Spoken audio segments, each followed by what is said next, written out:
I've gotten to know Dr. Rick Sessinghaus very well over the last few years. In fact, we connected way back there during COVID, I think it was. Rick, it's so good to see you again. Exactly. Welcome back to the show. How are you? Yeah, doing great. Great to be on again. Yeah, look, things have changed a little bit. You're still Dr. Rick Sessinghaus, but now you are of the FlowCode Academy, which when I first met you, you were just lifelong instructor, mentor, et cetera, to Collin Morikawa. But now things have grown and expanded. Tell us some about it. Well, thank you. Yeah. So many know that, I'm a swing instructor, but my passion is the mental side of the game. Got a doctorate in applied sports psychology and wrote a book. Yet I really wanted to make even a bigger difference and, created this Flow Code Academy, which is an online portal, and we do online, in person. And it was really my way of trying to create my coaching philosophy that other coaches could utilize. We have coaching certifications and such. So, but I'll tell you, it really helped me as a coach to put down my philosophy and clarify what I was about. I think I became a better coach after putting it all together as we went. So yeah, it's been great. I do a lot of in person at country clubs, golf schools, still one-on-one. But yeah, I love the mental game. Want people to enjoy the game more and of course play better, but let's enjoy it also. When I started paying attention to this a little bit more, not that I don't watch you, but on social media, I saw you visited one of my favorite places in the world, the Four Seasons at Hualalai. Oh, And I was like, okay, I've gotten to go there one time, and I'm like, dang, I'm hoping for an invitation back. no kidding, right? I mean, so very good friends with Brady Riggs, who is very gracious to have me come out there. And yeah, what a place, right? Talk about being in a flow state, right? Where we call it an awe mindset. We're just like, holy smokes, how great is this? It's much easier to be in the present moment when we're in a beautiful place like that.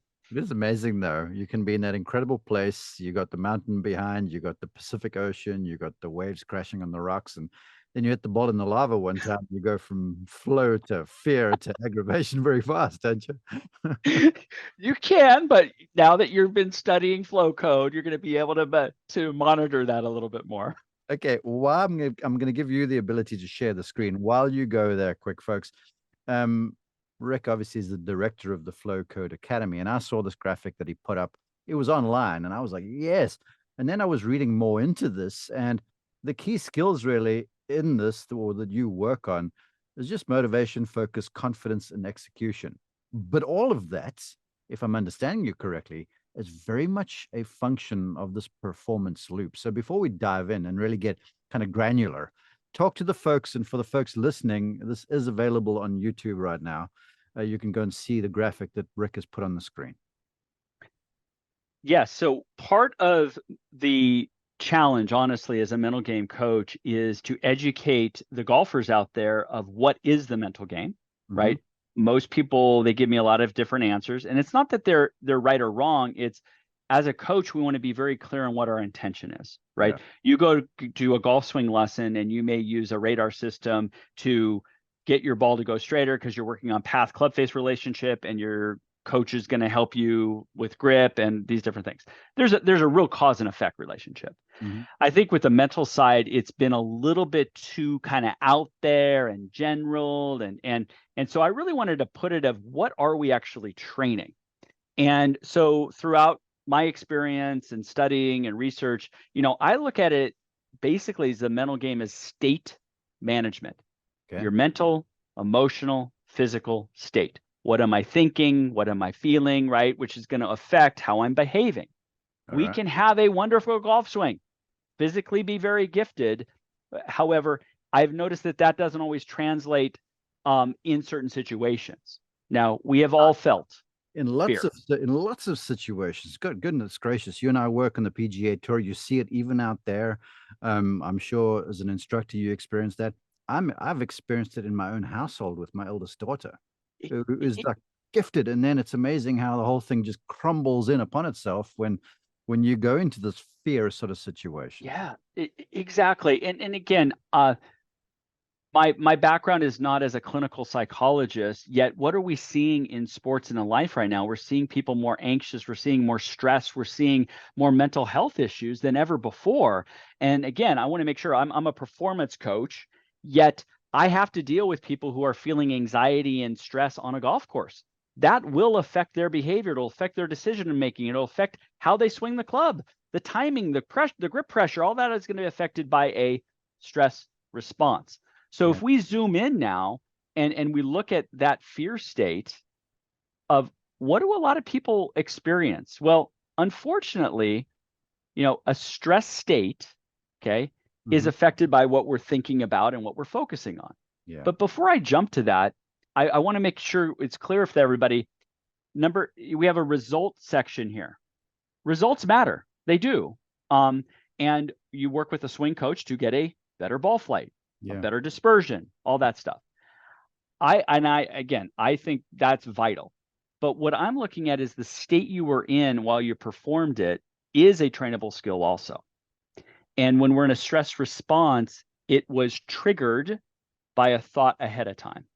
So to make this pretty simple is, I have a good friend of mine. He's a neuroscientist at USC, and he goes, Rick, it's pretty basic. He goes, in that moment, we'll use golfers as an example, in this shot, do I view the shot that's in front of me as a threat or a challenge? Okay. Threat or challenge. Now, threat, stress response kicks in. Uh-oh, I don't like this. This is uncomfortable. And then we have fight or flight. Fight, for me, back in the day when I competed, would be a holding on really tight to that putter and steering it and blocking it to the right. That's fighting it. I'm grip pressure. I'm steering it. Now, I actually did the opposite with my driver. It was more flight. Let's just get this thing over with. I get quick. I flip the hands over, duck hook it left. But that was a response to feeling uncomfortable about what I conceived as a threat. No, it's just a little white ball, a little green area out there. Yeah, but my perception of it created a threat. And that was triggered by my focus was in the future on what I don't want. And you become very aware, I don't want to mess up, and people are watching, right? That is not a state for peak performance. No. Hey, I want to do this because we do have audio listeners, and I implore you to go to look at YouTube to see the graphic, because it's these three wheels really. There's a red wheel that goes down to a white wheel. It's the micro flow sequence, then to a green wheel. And the red is fear, the white is kind of on your way, the baseline flow, you call it here. And then there's the flow state where you're operating at your full potential, I hesitate to say. And so for the folks listening, what Rick was talking about were elements inside this fear wheel and how they sort of work off, or it's almost a chain reaction that gets you to this place of poor performance. Correct. And you used exactly it is a chain reaction. If I'm not aware of it and I come up to a hole, we all have, and subconsciously we go, oh, I don't like this hole. Oh, I made double on it last time. And we don't become conscious of it. It now becomes a threat. And my body doesn't want it again, and it will respond in a certain way. Okay. We need to be aware of that. And so, yes, it always starts with focus, by the way, everybody. The ball's not moving. Yeah. When you get to your ball, what are you paying attention to? Well, you and I both know that we want to pay attention to the facts of the shot, the lie in the wind and how firm the green is and what's my carry distance here. Those are facts. Okay. But if I say, oh, this is a bad lie, and look at this, I hate back right hole locations when the wind's coming from the right, and we have these stories of what we don't like, we're probably going towards a fear state, a stress state, anxious. But then there's other times you just flat out, I hate this hole. My gosh, I always hit it left here. And now we're definitely in more of that fear. And so it started with focus. We were distracted about the future. Anxiety is about what could go wrong in the future. It's a threat. It does trigger usually doubt, like, oh, I don't know if I can do this. And now my body is responding in, let's either get this over with as quickly as possible, the flight, or I'm gonna steer the ball. I'm gonna protect myself. I'm gonna make sure it doesn't go there. I stand accused, Your Honor. That was me when I used to play. It's so like, better than that, right? You hit thousands upon thousands of golf balls in a non-stress state. We won't even say flow, but just a baseline. And you groove it and you groove it. And I say, if I groove my swing well enough, everything will be fine. Well, that's fine. But the environment you were grooving the swing in was a completely different environment than when you were playing. Thus, Are we practicing different environments or not? Yeah. I love this because I'm loving what you're saying. It's so real, and everyone listening to this and watching this, because I know they're probably reading the screen like I am looking at the graphic, but we're listening and we're like, yes, yes, definitely. And in this wheel, in the fear states, there's you have a little segment, if you will, a segment of the pie, if you will, and it says rumination, negative self-talk, attention to the past. And ruminate is such a perfect word because bovines, cows, and the like ruminate. So they've eaten something, then they regurgitate it, they chew it on again, and so it's like bringing the same piece of old Oh, grass back up there to chew on it some more. And it's such a great way to describe, because like you, I've seen countless golfers who are past the issue that they're dealing with, but they just bring it back up and ruminate on it a little bit more. yeah, and it's something, Mark, that this is actually what got me into the mental game coaching the most, was actually what we're going to call it post-shot routine. I was a hothead on the golf course, did not manage emotions very well, frustrated all the time. And I'm like, wait a second, this is a game. I know it's challenging, but I'm supposed to be enjoying this. I thought it was something that I loved, and now I'm taking out some of that love because I just keep beating myself up over the time. And so that's kind of where it's like there's got to be a different way. And so through mentoring and through going to other sports psychologists and doing my own thing, I figured out that was actually where I needed to start, was emotional management. And when we think about post-shot routine, you ask, do you have a post-shot routine? 95% of people go, what the heck are you talking about, post-shot routine? I have pre, I don't have post. So post-shot routine for most of us when we play the game is I hit a shot, I judge the shot, I'm critical of the shot. If it doesn't match my expectations, I'm going to get frustrated. I can't believe that ball went left. I'm horrible. I can't. Whether we say it out loud or not, it's probably spinning in our head. There's a judgment to it. Okay, I get that. Okay. Now, when we're talking about flow state in a moment, flow doesn't mean everything's always great, by the way. But if I do have a shot that doesn't meet my intention, I hit it 50 yards left of target, instead of saying, you're horrible, Rick, you're always a bad driver of the ball, I'm going to observe and go, oh, wow, that's interesting. That ball went 50 yards left. I wonder why. I want to turn the critical voice into curiosity. Let's learn. Why did that happen? But we tend to, and that's back to the rumination, we don't process the shot. We just beat ourselves up. And then we're walking down the fairway, looking straight down on the ground, going, I can't believe I did that. Look, I did it again, blah, blah, blah. And then we're in no emotional state to be ready for the next shot. Okay.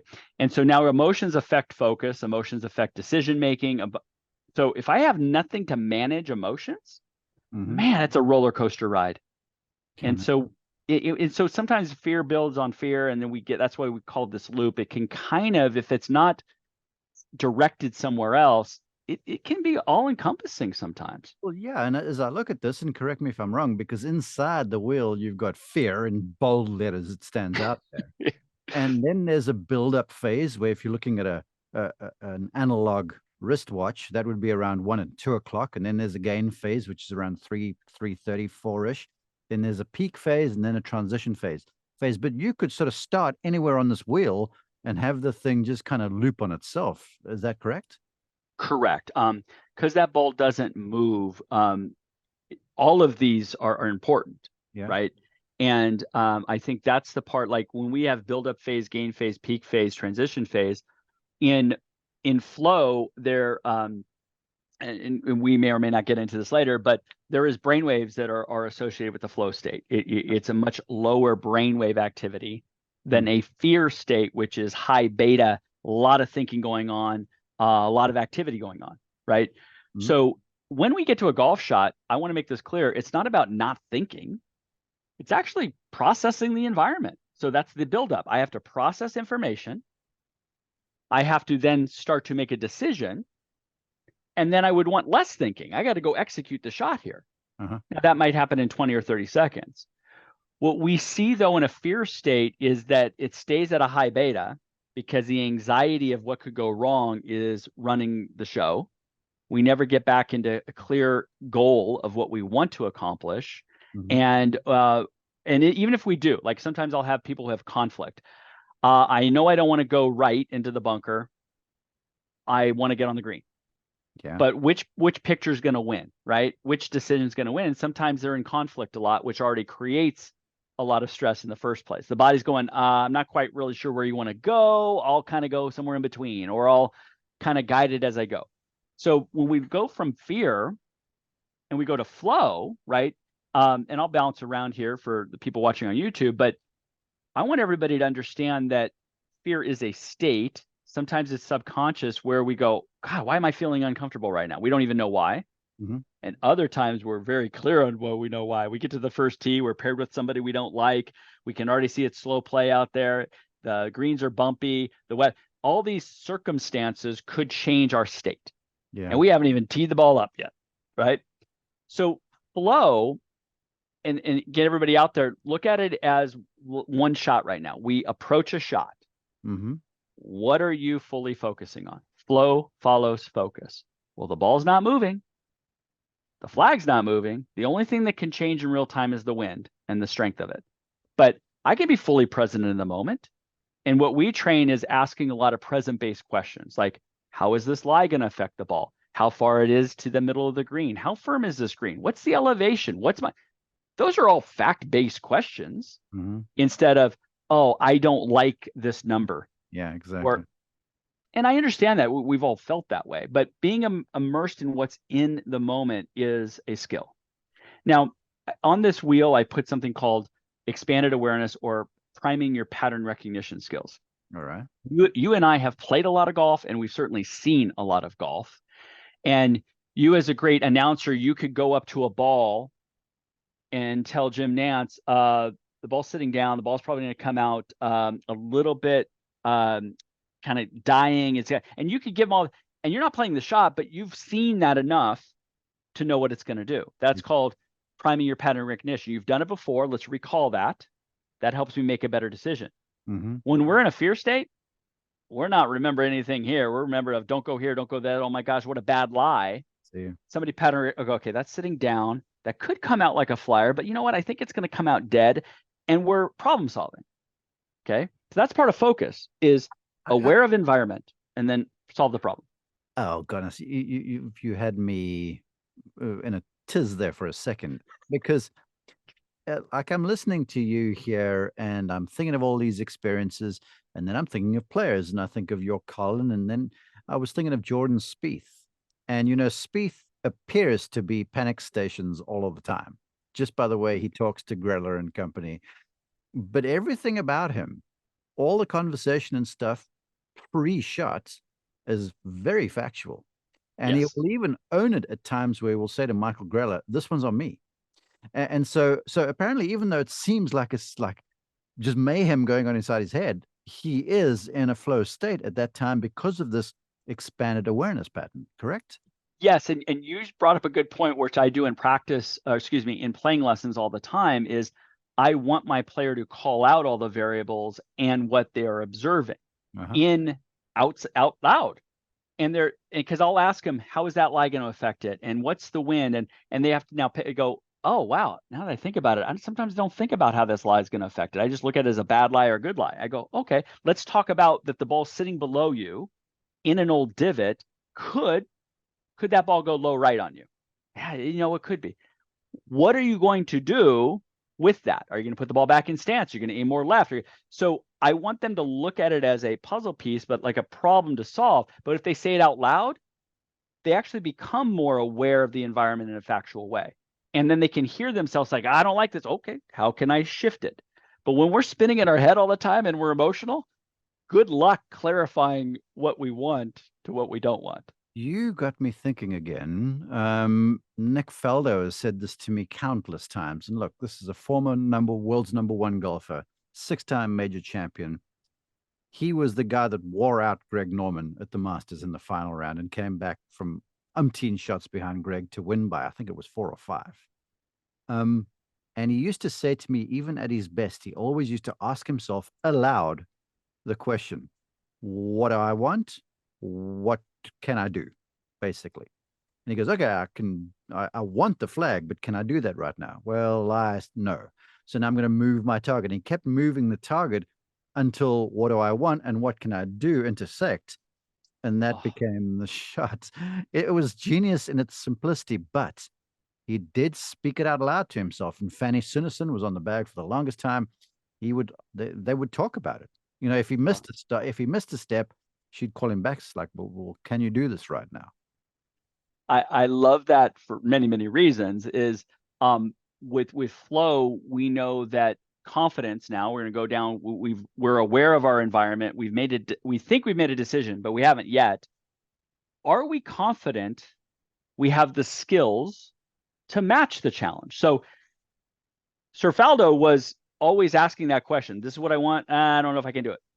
I don't know. Oh, that's good. And was that like a good matching of, yes, that's the challenge and I have the skills for it. Mm-hmm. And that's the sweet spot, right? If the challenge is too high and we don't have the skills, we will be in an anxious state. I don't know if I could do this. Okay. Mm-hmm. And a lot of that is perception, though, is people's perception of their skills. Perception of the challenge is really what's running the show. Okay. I say this to a lot of people. I said, do you have the skills to make a 5-foot putt? Yeah. And they'll go, well, of course I do. I go, great. You're on the 18th hole at your member guest this weekend. You make the 5-footer. Your team wins. You win. Are you gonna make it? Do you believe you're gonna make it? Oh, well, Rick, I don't know. That's different. I go, no, it's a 5-foot putt. But the perception of the situation now created a pressure that they were uncomfortable with. It's still a 5-foot putt. But now they go, I don't know if I have the skills. Okay. So what we want is we want focus. We want to look at the shot as a challenge instead of a threat. And then do we believe we have the skills to match the challenge? Yeah. It's a yes or no. And I guess part of the flow then too is to have the presence of mind, I guess would be the description, to be able to go, I don't have the skills to match that shot, but I can do this and still be okay in the grander scheme of things, because isn't there the tyranny of the urgent that sometimes sets in when you're on the golf course? It's like this one shot seems like it's the beginning and end of everything. Exactly. And that's back to, we talk a lot about mindsets and perceptions, right? The mindset of taking on a challenge is different than, again, the fear of, oh, I don't like it. But like you said, I can exaggerate an outcome.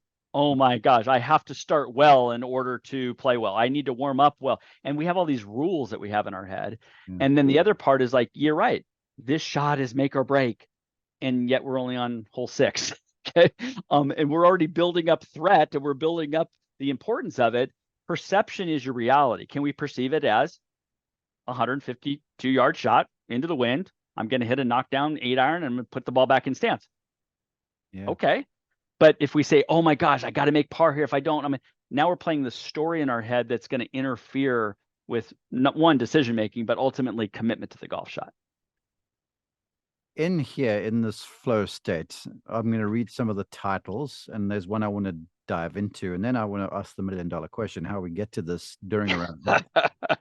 So there's the flow mode, the complete immersion, which is what you're talking about, expanded awareness, flow trigger, associations, confident, clear goals, perform, body and mind act as one, results, you detached from the outcome, you just observe and analyze, the reaction and the relaxation.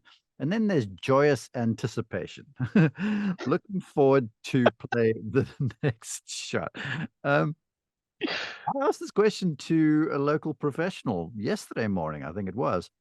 I watched some club golfers out there after a lesson, and I'm like, how many of these guys are actually enjoying what they're doing? Yet if you ask them, they're like, well, we're out here to relax and have fun. I'm like, you look like you're the most unhappy human being in the world. There's no joyous anticipation going on. It's interesting because when I've studied, flow came from the godfather of flow. His name is Mihai Csikszentmihalyi. Dr. Mihai Csikszentmihalyi unfortunately passed away a couple years ago. And through his studies and other research, we know that flow is actually a pretty natural state from about the age of 0 to 8. It's pretty natural in that, I have 3 children. They're all older now, but when they were in that age group, they would be playing with their Legos or their dolls or shooting basketball by themselves outside, and everything was creative, and there was a game involved. They're being creative. Mm-hmm. Okay. And they are in a flow. They are completely locked in, focused.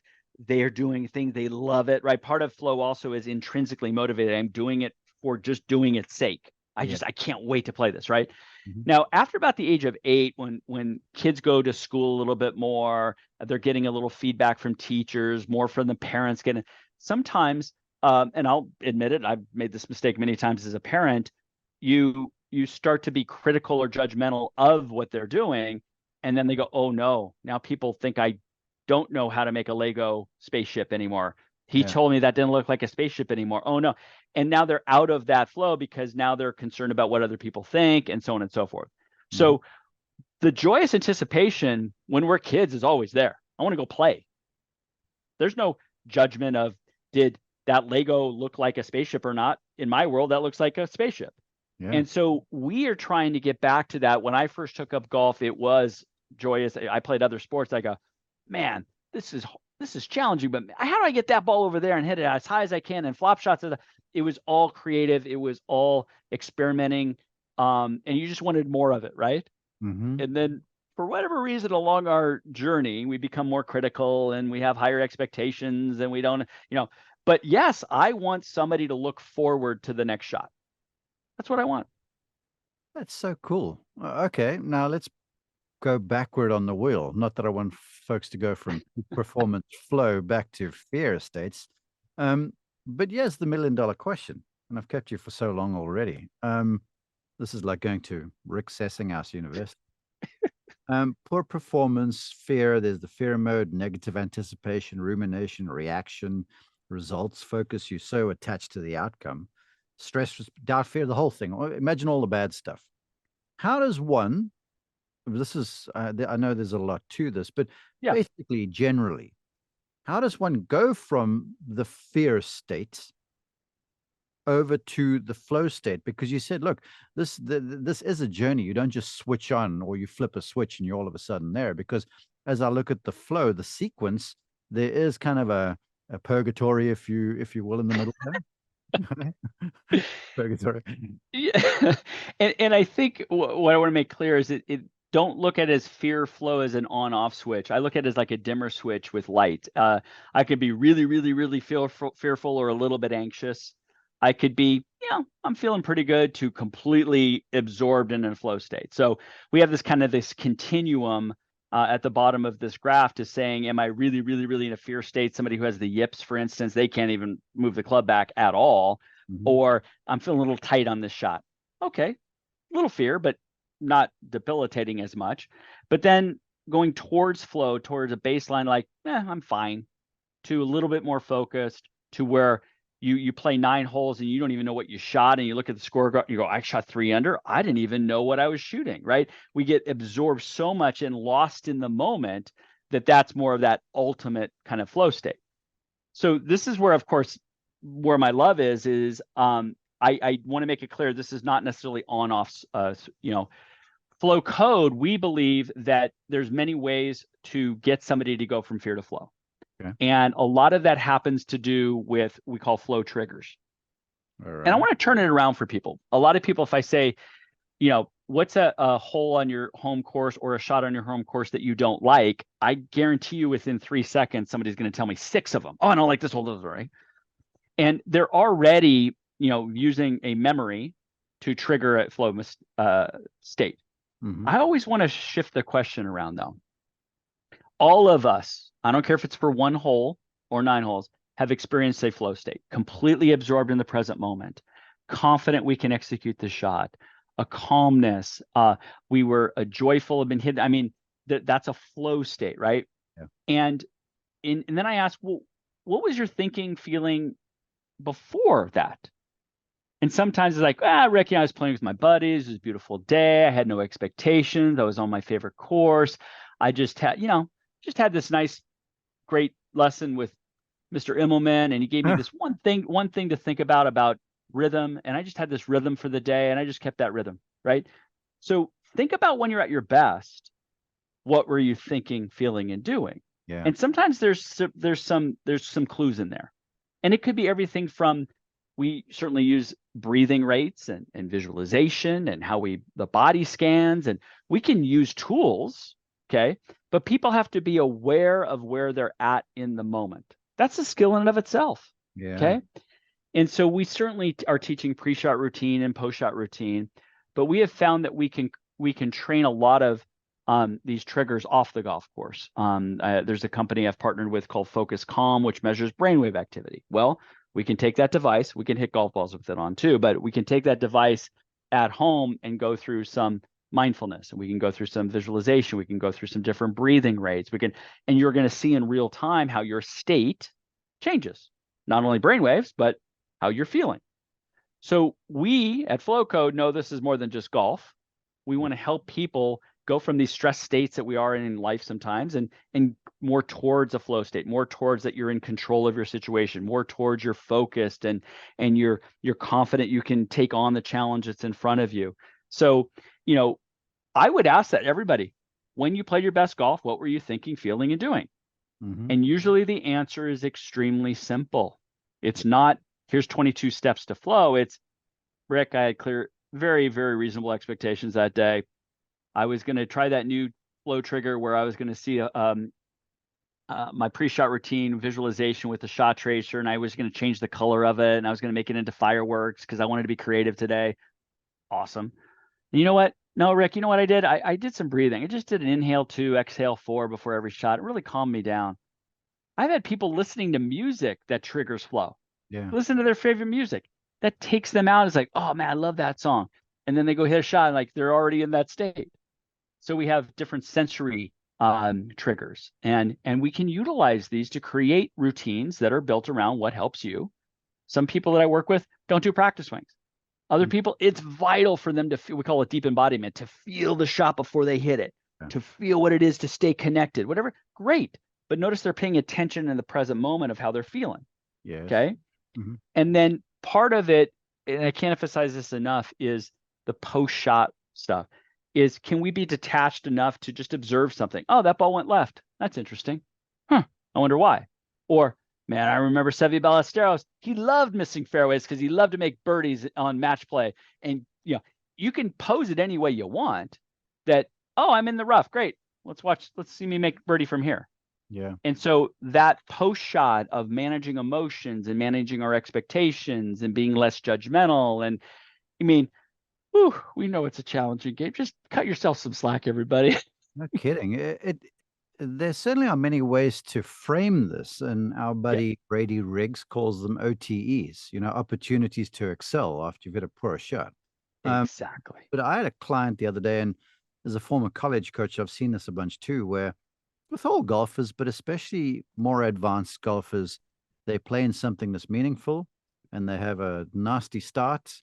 And then after 9 holes, they're a few over. Then they suddenly turn around on the back 9 and shoot, even par or a couple under. And then you get the typical, well, if only I'd started like I finished, I'd be fine.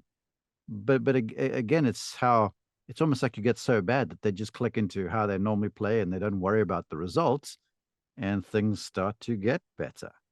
Right. And that keyword is worried. They're not worried anymore. It's already a dumpster fire. It's not going to get much better, and their expectations go really low. And then they start to free themselves up and they play better, right? Oh, I wish I started that way. Well, then you should have started with less expectation. You should have started in a calm state. But on that first tee, there was a lot of I like the word anticipation. I want to anticipate something. But if I'm fearing like what could go wrong, that's the anxiety stress. I don't want to screw up in front of my buddies. They're going to trash talk and there are all these things. And then after 9 holes, you're can't get any worse. And then you just, you let it go. I do want to, this has been fantastic, and you can click off the graphic so the folks can see you a little bit now, unless there's something else you want to address. I do want to say this, because I don't want this to be packaged as golfers, whether it's the member guest or some event or whatever. You're not going to not be nervous. Totally. Yeah, nervous still means you can be in flow. Is that correct? 100%. So there was a study with public speakers years ago where they took, most of us get nervous giving a public speech, right? Now, what they did is they took these two groups and they put one group into some mindfulness breathing, and then the other group, they had them jump up and down and say, I'm excited, I'm excited, I'm excited. Okay. Now, the question is now they were going to go give a speech, which one performed better? Now, most people say it's the mindfulness breathing, but it wasn't. It was actually the ones that said, I'm excited, I'm excited, I'm excited, because they were now perceiving the situation not as a threat anymore, but as a challenge. We take on challenges. The breathing was nice off, but they still went to the event as a threat. Okay. So there wasn't anything to we call it reframing, reframe what it means to me. So I have junior golfers, they playing their first AJGA. Oh, I'm so scared. Like, why? But I said, great, let's take on the challenge. I'm excited for this challenge. I feel nervous, but I'm going to use that nervous energy for what I want and what could happen instead of what I don't want. So nervous can be interpreted in our body differently as fear or excitement. Mhm. I'm asking people to choose it as excitement. Now, you may be too pumped up, fine, maybe do some breathing, but at least my mind wants to take it on, the challenge, instead of shy away from it. I guess that just takes us in one big circle back to fight or flight, because Exactly. back in the day when we were Neanderthals and some saber-toothed tiger was after us, you can sit and mindful breathe all you like, but that's not going to be helpful to the situation. Exactly. And it's not all about positive thinking. I want to make, again, me knowing that I'm going to play against a really, really good player on a really, really challenging golf course, I just want to say I signed up for this. Let's go. Instead of, no. It's like, so that's where we want to keep pushing people's skill sets. And it does come from challenge. So a lot in flow, which might be different than other people talk about motor patterns and stuff, is we want to challenge somebody 1 to 4% outside of their current level. Just enough to make them uneasy, but not blow them out of the water, right? Not say 20% because then I can't even do it anyways, but enough every day in those habits, a little bit more. Now you sound like my wife, who's like, Mark, are we 1% better every day? I'm like, yeah. She texted me before to say that, so I'm just. Of course you did. No, look, this stuff is sensational. I wish I could keep you for longer. But there's so much to chew on, folks. You can go watch this on YouTube. But Rick, if they want to get to you, tell us how we do that, please. Well, thank you very much for the opportunity. I love talking about this. So on social, use my name, Rick Sessinghaus. We use, I think we have a FlowCode Golf Academy, but we also have a FlowCode channel because we do stuff in corporate also. But our easiest website is theflowcode.com, theflowcode.com. It has all of our offerings there. And then golf specific, flowcode.golf, flowcode.golf. We have a lot of free resources and everything out there for you. All right, quickly, because it is Ryder Cup week and I do head to Italy tomorrow. This will publish later in the week in 2023, whatever we are. How's your boy? Is he feeling pretty good? He's feeling solid. Yeah, I think he's had a little bit of rest, and I think he's ready to go and looking forward to it, and always loves the competition for sure. Collin looked like he found a bit of a groove toward the end of the season there. I noticed not more conviction, but it just looked like the decision-making was a lot more decisive and quick. He looked a lot more into it late in the season. Yeah, I think it's like you said, it's been a long season, and I think sometimes you tinker and stuff, and I think he went back to some things that are really working for him, and looking forward to the Ryder Cup for sure. Go USA. Yeah, no, listen, imagine that, going back to what's worked in the past. I said that one time. I want your commentary before I let you go. Good golfers won a major championship, comes for lessons, so he's doing something. And I'm like, so what did you do when you won? And he goes, funny, no one's ever asked me that. And I was like, why? You found the way to scale the mountain. Well, we're going to try and find another way up the same peak.